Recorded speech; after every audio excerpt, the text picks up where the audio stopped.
minutes early. Look at that. Welcome, welcome. So it is just me tonight. Sam is really sick and studying at the same time. So you get me, and I will do my best to keep it just as entertaining as when Sam is able to join us. Got some people have been already chatting in the chat. Arkansas Prepper and Aunt Holly are here. Looks like you guys got some sleet in your area. It has been sleeting on and off where we are, but it hasn't been too bad today. I know some areas of Missouri really got hit. There were a lot of accidents from what I understand on like I-70 and things like that. So not too bad where we are, but I know some places are pretty slick. Let's see, Carrie is here. Welcome. Folding laundry. We've already done that tonight. Our laundry is all put away, thankfully.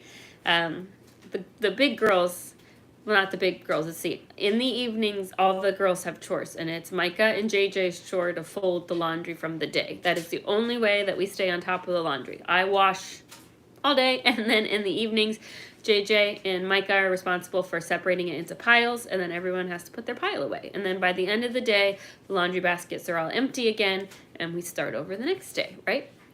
Homestead Nana is here. Welcome. Happy birthday. Thank you, Aunt Holly. It is my birthday today. It is also Isla's birthday. She is my birthday twin. She was born on my birthday. And Grammy is here, who also needs celebrating because she's the one who delivered me on this day some 30 plus. I won't tell you how many plus years ago that was. And Jepco's here. Welcome. So the plan tonight, we're going to talk a little bit more about starting your garden. We're going to talk about starting seeds, buying seedlings, and other random things that have to do with kind of getting started that people tend to waste money on. Welcome. Bill and Celia are here. So I'll tell you a short story first, though, before we jump in. Today is my birthday. It's also Isla's birthday. And I spent this morning with JJ driving back and forth to St. Louis because she had a follow-up about her broken collarbone. And if you want all the updates about that and how that's healing, that'll be a video later this week. But I did the birthday hopping this morning because all these places I have apps for give you freebies on your birthday. So I got free donuts at Casey's. I got a free coffee at Starbucks, and I could have gotten $5 off at Target, but I didn't really have anything I needed, and $5 doesn't go very far in Target. I would have spent things I didn't need if I walked in there with $5 off coupons, so I didn't use that one. But that was kind of fun. It's no fun driving all the way to St. Louis and back super early in the morning. It'd be like 5 a.m., but it was kind of broke the trip up a little bit. JJ and I stopped a couple times and cashed in my coupons and got some freebie stuff, so... let's see. Thank you, everyone, for the birthday wishes. Charlie and Judy are here. Becky is here, and Mary Beth. Thank you, everybody. True Joy, Tara, and yeah, free stuff. Love free stuff. It's very true, Becky. And if it's a freebie, I'll take it. So, again, I said earlier, but I know some people just hopped on. Sam is really sick. This is the second birthday of mine in a row, if you've been around here for a while, that he has had COVID on my birthday. So, poor guy he's still studying because he has tests tomorrow, and he's already talked to his proctors and let him know that he tested positive tonight after feeling really lousy all day.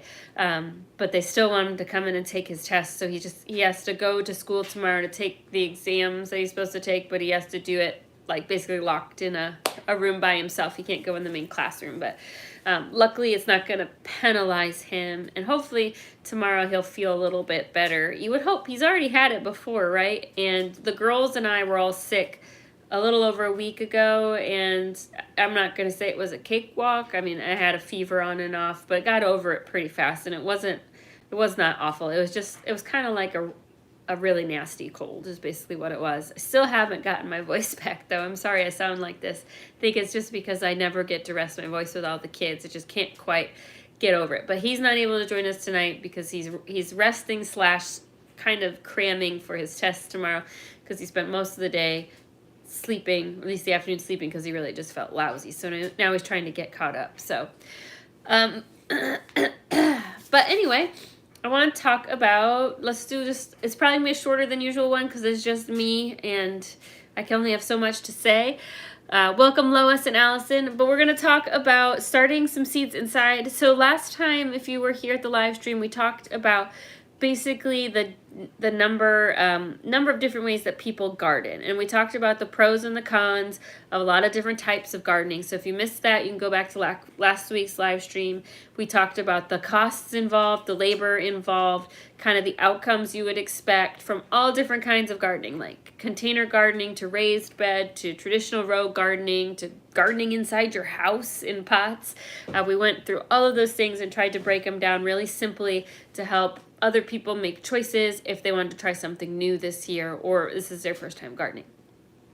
Now that we've been through all that, we're going to talk about starting your garden, because that's kind of the next step, right? Once you've decided, all right, I'm going to do this, and I want to build 2 raised beds. Now it's time to actually grow stuff, right? And this can feel kind of overwhelming, especially if you get your seed catalogs in the mail and there are like 4 billion things to choose from. Like, what do you actually grow, and how do you know like what to start and all that kind of stuff? So we're going to talk about that tonight. Man, we got lots of people here tonight. Welcome. Let's see. Empty nester. My daughter just got home from the hospital yesterday from COVID. I'm glad that she's home. I'm hoping that she's back on her feet soon. Thank you for the good wishes. I think he'll do fine on his test. He is feeling a little better tonight than he was this morning, so I think that rested him well. Sandy is here from Fort Smith, Arkansas, and Karen is here. Welcome. Okay, so you're ready to start, right? So the first thing people usually think about is starting seeds for your garden. And there's a couple really simple, important things that I want to make sure that everybody knows, because sometimes I think the most basic facts get skipped in when a lot of other content creators or bloggers start talking about gardens, because they think, well, everybody knows that. I want to tell you the things that everybody knows in case you don't know it, so that you know it and then you don't waste time or money because you didn't know all the facts.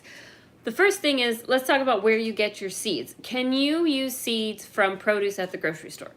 Yes, you can, with some basic guidelines to help you make good choices. My basic rule of thumb is, if it is a vegetable or fruit that you buy that you would remove the seeds from before eating, it is probably something that you can plant in your garden. The reasoning is that if the seeds are large and hard enough that you're removing them before you eat, that means they are mature enough to plant. Some examples would include cantaloupe, peppers, watermelon, the seeded watermelon that actually have the black seeds in them. Those are great. Those kinds of things. So something where you're going to take a spoon and like scoop the seeds out before you cook or eat that produce. Those are ones that you can actually go ahead and take those seeds and use them in your garden. The really neat thing is most of those plants, peppers, cantaloupe, melons, the seeds don't need any special processing to grow. You literally can pop a seed out of a cantaloupe and plant it in a pot, and it'll sprout the next week. Like, that's incredible, right? Some things that have seeds in them that you can't grow would be the things, foods or fruits that you eat, the seeds when you eat them, like a cucumber, right? It's got seeds in it, you can see it, right? But those seeds are very small. Those are immature seeds. They're not going to grow into a plant. Cucumbers, zucchini, squash, yellow squashes, those types of things, we eat the seeds when we eat them because we pick the plants before they hit maturity. So those kinds of plants you can't really buy from the grocery store and then flip it and grow them in your garden. Sometimes people wonder about things like potatoes and other root vegetables. So people do buy potatoes from the store and plant them in their garden. There's kind of a mixed feelings about that. You probably know that commercial potatoes are typically sprayed with something to prevent them spudding or sprouting in your pantry. That helps them last a lot longer. And because of that, they're not always the best to grow in your garden. But I've actually had some success. It's kind of a 50-50. Like, if you have if you have some potatoes that are turning into plants in your pantry, like, it's not going to cost you anything to cut the eye out of the potato, right? The spudding part, and stick it in the ground and see what happens, okay? It's free, it's already there. And if it's already kind of doing that weird little monster growing thing in your pantry, it's probably one of the ones that's actually going to do kind of well in your garden. If you have one that isn't really sprouting and you try to cut the eyes off and plant it, will it grow? Maybe. That's my best answer for you. I wouldn't pin all my hopes and dreams on it. The best way to grow potatoes is to get seed potatoes, which a lot of grocery stores will sell, and they are very cheap. They're the small potatoes, and those haven't been sprayed with anything to to prevent sprouting, and they will grow rather quickly in your garden. So Nicole says, good night, sending healing prayers to you and best wishes for Sam's exams. It's 1 a.m. there. Yeah, wow. Get yourself to bed, Nicole. We don't want you getting sick either, but thank you for stopping by. And Prep for Eternity is here, and thank you, Nicole, for the happy birthday wish.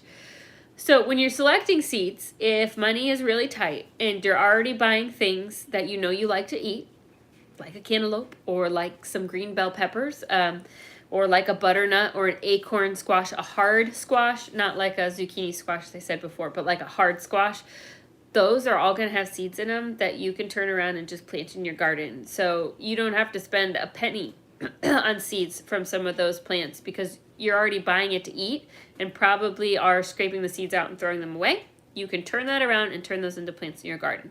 Now, some people will comment maybe, because it is very true that you have sometimes less control over varieties. You can't guarantee that the squash or whatever that you're buying from the grocery store hasn't been cross-pollinated by a related species that might affect the fruit that you are producing, and that sounds really scary. You're not going to grow a zombie, okay? You might grow a really strange looking squash. It's still fully edible. It may not be what you've intended to do because the seed companies that sell you seeds, they guarantee that this whatever variety has been grown so far away from any possible related varieties that it's not going to have any sort of cross-pollination. They're like promising you. You don't get that at the grocery store. But usually these things are from farms that grow acres and acres and acres of peppers or whatever, and you don't really have to worry about that. I have never had a problem with that, but it is a possibility and something to keep in mind. Marlene is here. Thank you very much, Marlene, for the well wishes. And Mary Beth says, bought 3 pounds of organic gold potatoes from Fresh Thyme last summer and got about 20 pounds of potatoes in October. So, yeah. So, yes, that's a great, thank you for mentioning that, Mary Beth. So, when we did talk about potatoes, I was talking about buying potatoes at like Walmart. If you go to a place like Fresh Thyme, that is a Whole Foods type store that's out here in Missouri. There's great organic produce. If you can buy organic potatoes from some sort of market, then you will know they have not been sprayed with any sort of anti-spudding agent, and they'll work great. The potato plant, or not plant, the potato that you eat is the thing that will turn into a potato plant next time. Like it's not the seed. I can't think of what the word is. Somebody can help me out. The types of plants that grow from the root system, that's the new plant. That's what turns into a million new potato plants, is that all those potatoes under the ground. So that's what you want to plant. Okay, so you can get some things from the grocery store, and that's a great way to save a lot of money. It's making sure that you're growing things that you know that your family eats, right? Because you already bought it to eat it. The next step is to, thank you, Iris Lady, a tuber. That's an easy word too, I just could not remember it. Thank you both, it is a tuber. Okay, the next thing would be to buy seeds for the other things. And like I said in my last series, the best thing you can do for yourself is to make sure that you grow things that you will eat. I know you look at that, you get that catalog in the mail and you're like, oh, look at those lovely eggplants, okay? And maybe nobody in your family really likes eggplants, but you're attracted by how pretty you are, and everybody grows an eggplant, so you plant eggplants, and then suddenly you have 400 eggplants on your counter and not sure what to do with them.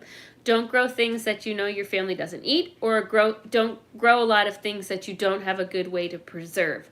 For example, actually, eggplant is a really good example. Eggplant is kind of hard to preserve. You can't really can it. You can fry it and freeze it, but it's kind of moisture rich and it just doesn't do quite as well. It's really one of those plants that you just kind of got to eat when it comes off the plant. And so if you grow too much of it, you end up wasting a lot of energy and a lot of food that you just can't process that much. You can't use it fast enough. So make sure that you're thinking ahead when you're growing things. Is this something my family will eat?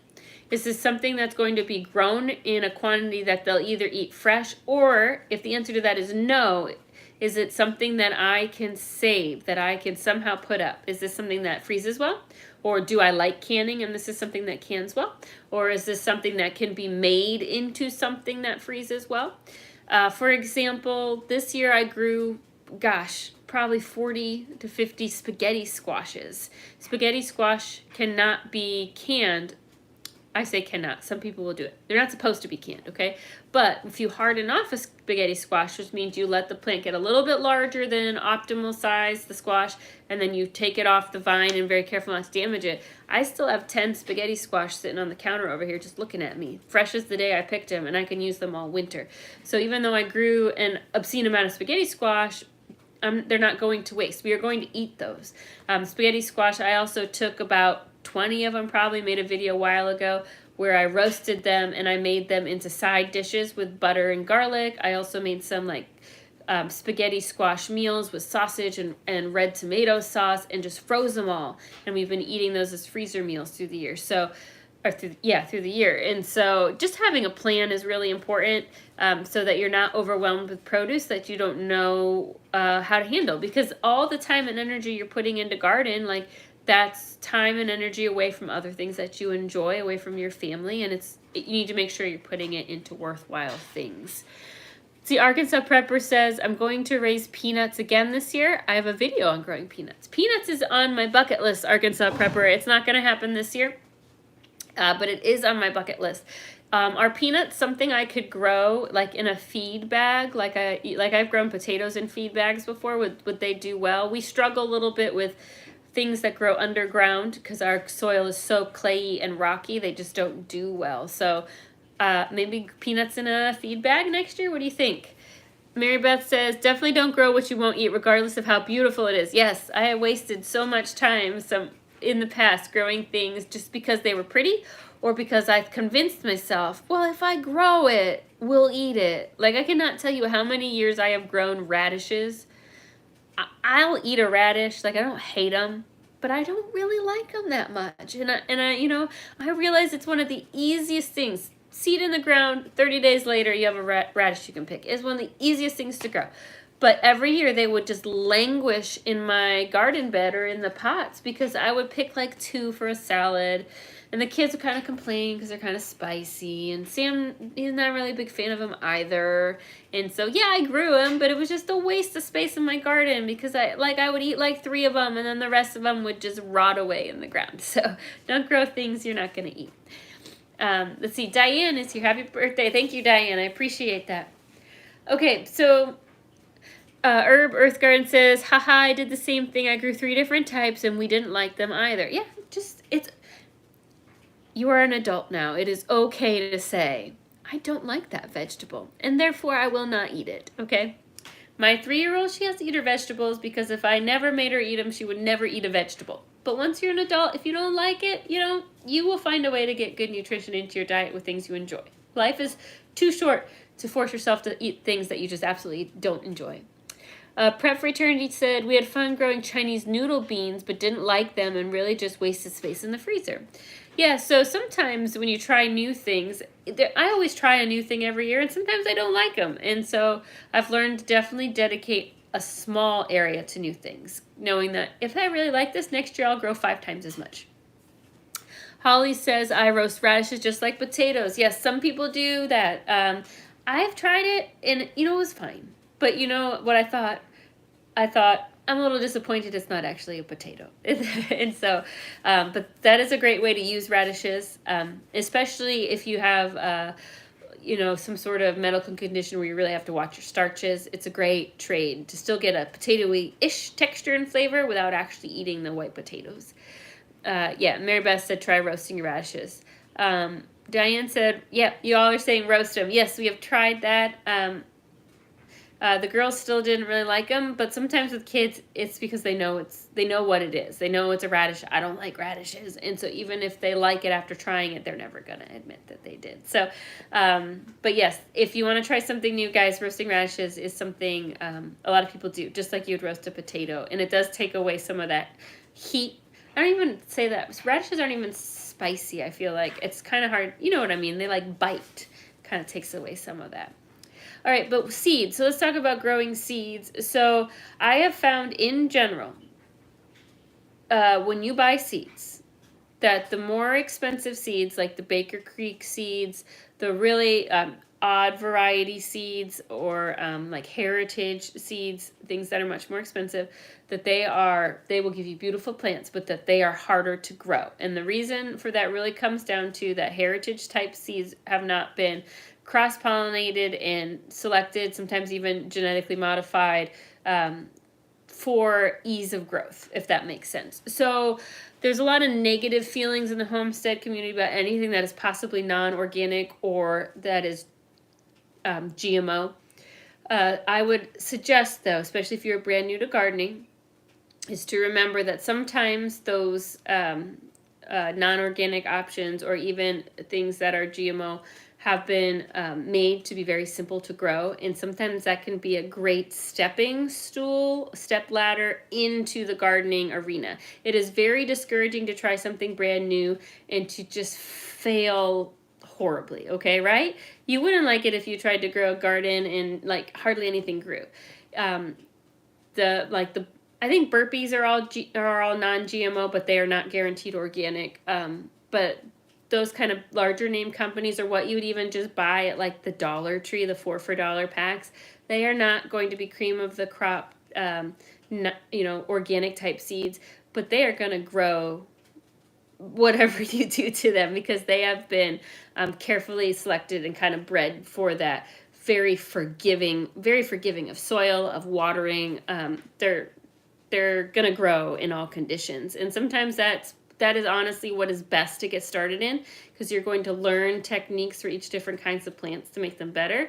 And then in a year or two, when you want to buy a better quality seed or really focus on non-GMO and organic, you're going to have those skills where you're going to be able to be successful with the seeds that are more finicky. And I realize that that's kind of not very popular opinion, especially in homesteading spaces, like the idea that you would ever consider growing something that was GMO or something that was, non-organic.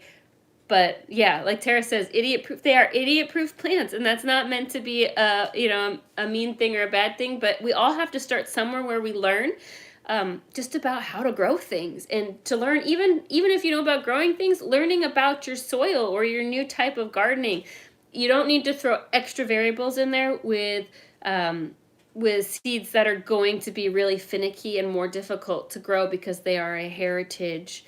I can't think of the word now, guys. I'm struggling with words. They're a heritage type seed, a heritage plant. So it's something to keep in mind. Let's see. As home gardeners, GMO seeds are not available in stores. Hybrid seeds. So yes, thank you. I will say I chose the wrong word. Hybrid. GMO would be scientifically altered in a lab. That's not what I was thinking. I'm thinking hybrid, which are like plants that are cross-pollinated to specifically create plants that are hardier. Okay, so you're very right, Mary Beth. Thank you. Hybrid seeds. Even hybrid seeds, though, get kind of a thumbs down in the homestead community. It's all about like, I'm trying to think of the word. We tend to be very big on like cultural, like how they did it. We want to grow the varieties they grew 200 years ago to keep the diversity in the foods that we grow. And those are all important things, but sometimes growing something is better than growing nothing. So if you start with your, cheap, not organic, hybrid type seeds, things that are specifically formulated to be really easy to grow, you're going to be able to grow and learn. And then in another year or two, if you really want to get into, the old school seed types and things, like you're going to have the skills to be successful. What is the best way to start seeds? I got some little peat things. I'm not sure if they work or not. Excuse me. That's a great question. So let's talk about starting seeds. There's a lot of opinions. The little peat pots, which I think is what Empty Nester x5 is talking about, those are the little ones that look like they're made out of recycled cardboard, kind of, and they are meant to be biodegradable, which means you start your seed in the little pot, and when the time you hit past your last frost date and the time to put in the garden, you don't have to do anything. You plant the whole pot in the garden, and that's really nice because you don't have to worry about disrupting your root system on your little seedling to get it into the ground, so you're less likely to accidentally kill it. So I use the peat, the little biodegradable peat pots. a lot. You can buy them at the dollar store. You can buy them at Walmart. You can buy them in huge quantities online. They're great. They are a little bit more expensive, so that would be the downside of them. And if you were just starting your garden and you're like, man, I just don't have a lot of money to spend, something like just like plastic cups can be really, really cheap, and you'll just want to poke a hole in the bottom so that they have some drainage, and you can start seeds in those. But I will say, in all honesty, unless you are growing a really large garden, starting seeds inside doesn't really save you necessarily enough money to be worth it. Okay, to be worth the not just the effort, but the probably the seedling loss that you'll experience, especially if this is your first couple of years.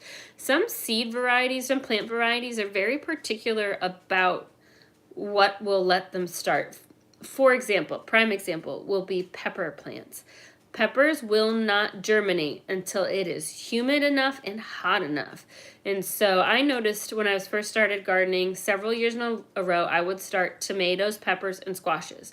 Squashes would pop up like 2 days after I planted them. Tomatoes would make their way up like a week later, and nothing would happen in the pepper pots for weeks. And then when it was finally past the last frost date, and I'm keeping these seeds inside, and they're staying watered, and they're inside, and then finally when we got about the last frost date, I'd be planting those tomatoes outside and those squash outside, and I'd be like, I guess those peppers are just dead. And then like a week later they would germinate. And through that and doing a lot of Googling,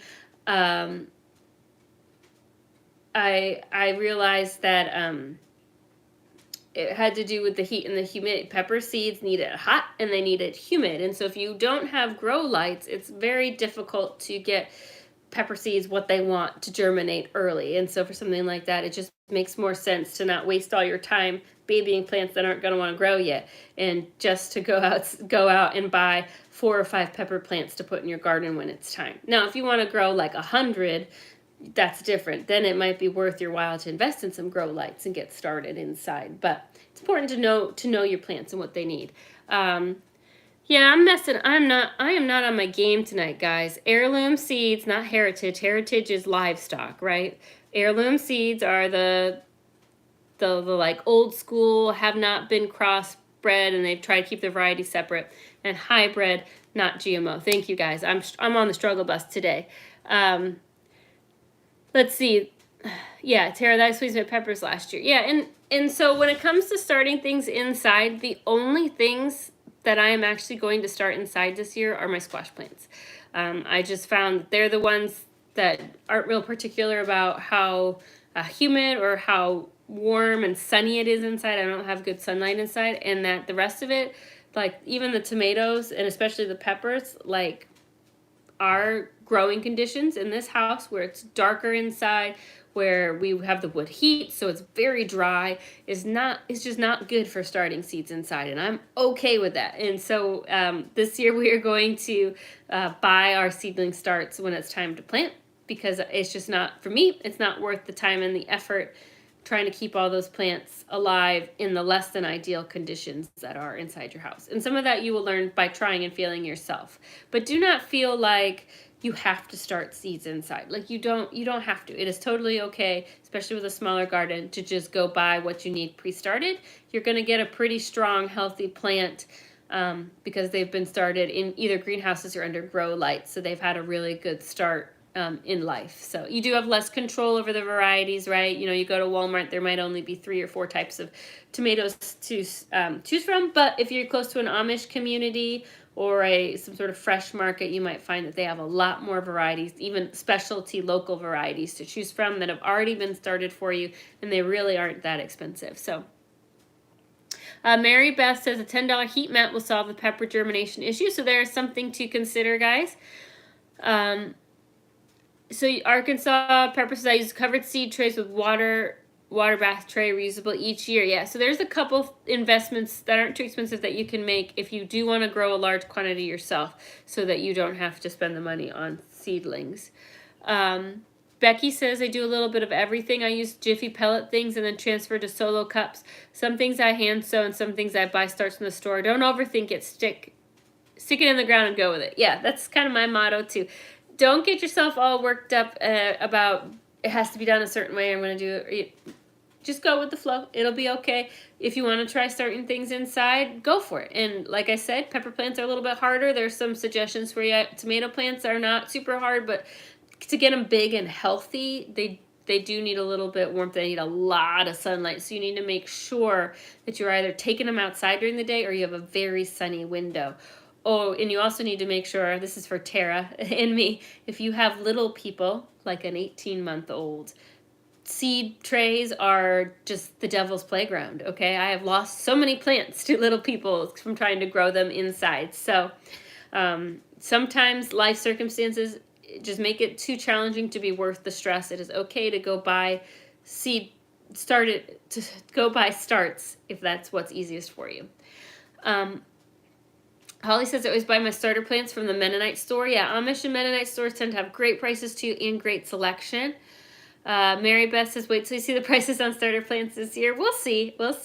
And Empty Nester says, I've only got 2 8-foot rows to grow in. Yeah, and if, you need to know what space you have and grow what'll grow best. But even if you never grow enough to put up, only enough to just enjoy with a meal a couple times a week, that's still something that you grew, that you provided for your family, that probably brought you some joy in the process and some fresh air and exercise. Like, it's all worth it, even if you can't grow crazy quantities. Yeah, Tara has a little boy that has the same age as Patton, and they're both into everything all the time. So, all right, I'm going to show you real quick one thing that I'm going to try this year, and we'll see how it goes, because I saw this, I don't know where I saw this now, last year. I saved this plastic container that had salad mix in it from the store, and I'm going to use it, I'm going to attempt to use it as a mini greenhouse to start something inside. So I'm going to fill it like halfway up with potting soil. I'm going to drill some holes on top and 2 drain holes on the bottom.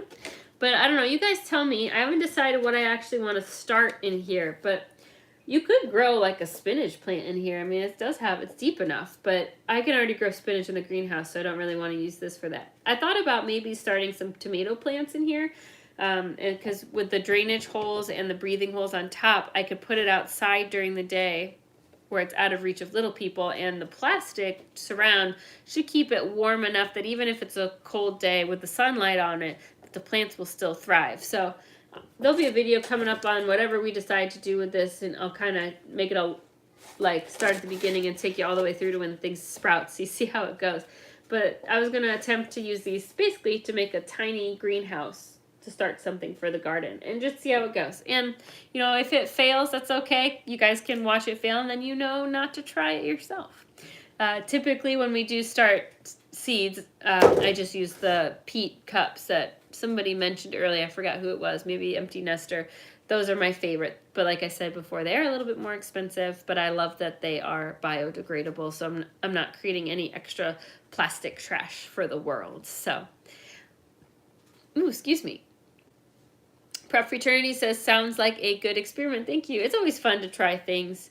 And I think it's important for the kids, for children, kids or grandkids, to see us try things, and even if they fail, because they learn when they see us learn from our mistakes and not being super upset about them, then they learn that it's okay to make mistakes. So I might even let the kids pick what they want to put in there, and they can be in charge of the little experiment for them. So excuse me. So we'll see.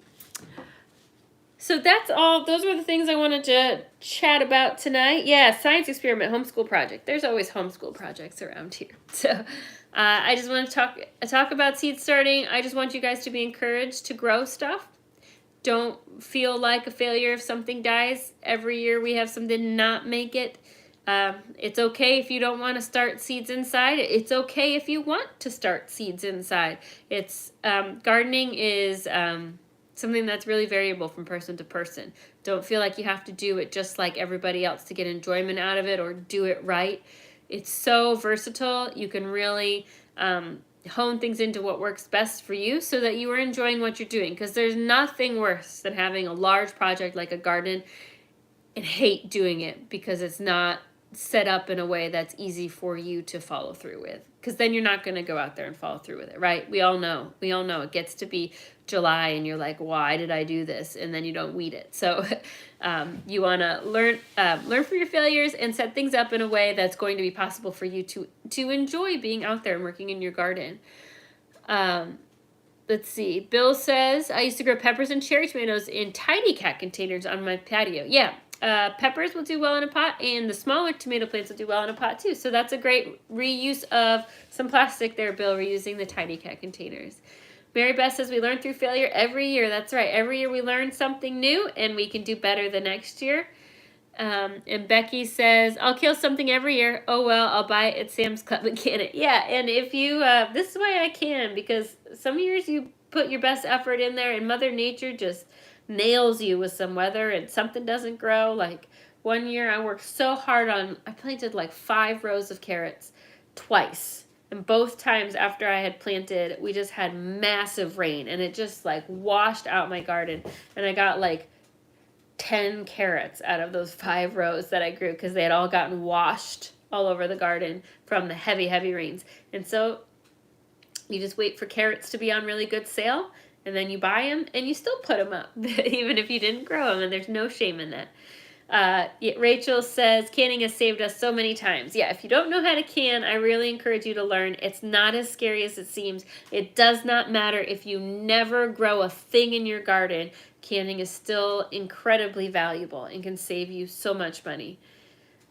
Charlie says, don't forget to click that thumbs up button. Yeah, this helps us in the algorithm. We appreciate it. I appreciate all you guys tonight. I'm sorry I was struggling with my words. I could not think of the words tonight. I need a birthday nap. Birthday, go to bed early. That sounds good to me for myself. Rachel says, I can't grow carrots to save my life. I've weeded them accidentally. I've had them washed away. Turkeys eat them. Here's my take on carrots. I failed so many years in a row. I grow carrots in tires now.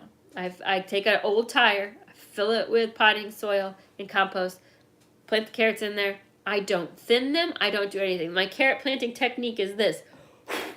And I put a little bit of straw on top, and then I put a small piece of chicken wire on top of the straw until the carrots have grown enough that chickens and whatever are not going to dig in them. But I could not get them to grow in the ground. They'd either get washed away or it would be too dry, and then they wouldn't grow down. They'd grow all sideways. So, yeah, like Mary Beth says, grow carrots in deep pot or in a tub. It's sometimes the best way to do it. Sometimes you got to be smarter than work smart, not hard, right? Yeah, abandoned bathtub. And the great thing with an abandoned bathtub, it already has a built-in drain, so you don't have to worry about drilling any holes. Just make sure it's unplugged and your extra water will drain out the bottom. So Allison says that she loves canning from the grocery store. I can so much. And that's one of the things I'm so passionate about. Like, I see all the time on people commenting just on shorts or on other channels and stuff, just saying, oh, I'd love to can, but I don't grow a big enough garden. It's not worth it. It doesn't matter if you never grow a thing. I sit around. I don't sit around. You guys know that. I shouldn't say that. I watch when I go to the store, and I look at what's on sale. And then when I see a really good deal, like things that are marked down with the orange, used today sticker or reduced for quick sale, and there's a bunch of those, I will just buy all 10 bags. I'll take it home and I'll can them. And then that incredible price is saved for the next year. Let's see. Katie says we make little tents with the screen for our starts to protect them from birds and mice until they are big enough. Yeah, you got to know your predators too. We don't really have problems with things coming in and picking out starts where we live. What we have problems is our barn cats digging in the dirt. That's the struggle. Is they will get through any fence, over any fence, just to dig and poop on the fresh soil, which you don't want them to do because cat poo has virus and stuff you don't want in it. And so we end up using a lot of chicken wire over the top of rows until things have spread enough that the cats aren't interested. Holly says, one year I grew my garden in an old boat. That's a great one. And Arkansas Prepper says, garden smarter and pray harder. Yep, you never realize the power of prayer sometimes. I mean this slightly facetiously, but until you start growing a garden and Mother Nature never cooperates. You never prayed harder for rain, never prayed harder for rain to stop when you're growing a garden. Becky says, canning is my therapy. And yeah, boat is an instant raised bed. Yeah, anything to get the garden off the ground can make it easier because you have more control over your soil composition. You'll get a lighter soil, you'll get great drainage. It really is much easier. So all right, I'm gonna call it a night because I am losing my voice and I feel like I'm losing my mind because I couldn't think of my words tonight. So I appreciate you all sticking with me. Next week we should be back and Sam will be feeling better so he can join us. Even if he was up for joining us tonight, you probably won't be able to hear him because his voice is goner than my voice. So thanks so much for stopping by, guys. There will be videos every day this week. We're spoiling you all. At least one more week. I'm just way ahead on the content creation, so we'll go ahead and put it up there. So have a good night, all, and I'll catch you next time.